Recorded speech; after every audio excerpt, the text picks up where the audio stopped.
Hey guys, welcome to the final part of ജന്നാസ് pre birthday shoot. അപ്പോൾ ആരൊക്കെ എനിക്ക് മെസ്സേജ് ചെയ്തിട്ടുണ്ടായിരുന്നു പാർട്ട് 3 എവിടെയെന്ന് വെച്ചിട്ട്. അപ്പോൾ ഈ ഒരു വീഡിയോ ഇടാൻ കുറച്ച് ഡിലേ വന്നുപോയി. അപ്പോൾ നമ്മുടെ ഷൂട്ടിന് പോകാൻ പിക്ക് ചെയ്യാൻ വേണ്ടിയിട്ട് എൻ്റെ ബെസ്റ്റ് ഫ്രണ്ട് വന്നിട്ടുണ്ടായിരുന്നു, ഫെബിൻ. പിന്നെ ഈ ഒരു ഷൂട്ട് ഇത്രയും സക്സസ് ആവാൻ ഒരു മെയിൻ റീസൺ ഫെബി ആട്ടോ. കാരണം എനിക്ക് ഈ ഷൂട്ടിൻ്റെ ലൊക്കേഷൻ സെറ്റാക്കി തന്നതും നമ്മളെ പിക്ക് ചെയ്യാൻ വന്നതും ഡ്രോപ്പ് ചെയ്തതും ഓൾമോസ്റ്റ് എല്ലാത്തിനും ഫെബിൻ്റെ ഹെൽപ്പ് ഉണ്ടായിരുന്നു. അങ്ങനെ നമ്മൾ ആദ്യം പോയിട്ടുണ്ടായത് കേക്ക് എടുക്കാൻ വേണ്ടിയിട്ടായിരുന്നു. നമ്മൾ ഓൾറെഡി കസ്റ്റമൈസ്ഡ് ആയിട്ടുള്ള ഒരു കേക്ക് പ്രീ ബുക്ക് ചെയ്ത് വെച്ചിട്ടുണ്ടായിരുന്നു. ബട്ട് അവിടെ പോയ ടൈം അത് സെറ്റായിട്ടുണ്ടായില്ല. അതുകൊണ്ട് തന്നെ പിന്നെ ടൈം കളയണ്ട വിചാരിച്ച് നേരെ പിന്നെ ബലൂൺ നോക്കാൻ പോയി. എനിക്ക് ഏറ്റവും കൂടുതൽ എൻക്വയറീസ് തന്നൊരു കാര്യമായിട്ട് ഈ ഒരു ബലൂൺസിനെ കുറിച്ചിട്ട്.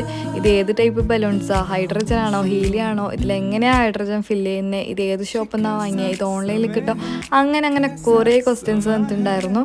സത്യം പറഞ്ഞാൽ ഇത് ഇത്ര ഡിമാൻഡുള്ള സംഭവമാണെന്ന് എനിക്ക് അറിയൂലേനു. കാരണം എനിക്കിത് ഈസിലി അവൈലബിൾ ആയിരുന്നു.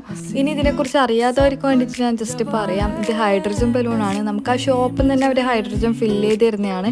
അപ്പോൾ ഈ ഷോപ്പിൻ്റെ ലൊക്കേഷൻ വന്നിട്ട് കണ്ണൂർ തളിപ്പറമ്പ് മഞ്ഞക്കാണ് കേട്ടോ. അങ്ങനെ അവിടുന്ന് ബലൂൺസ് വാങ്ങി പിന്നെ നേരെ പോയിട്ടുണ്ടായത് കേക്ക് എടുക്കാനായിരുന്നു. അവിടുന്ന് കേക്കും എടുത്ത് പിന്നെ ഒരു കേക്ക് ടോപ്പർ വാങ്ങാനുണ്ടായിരുന്നു, അതും വാങ്ങി.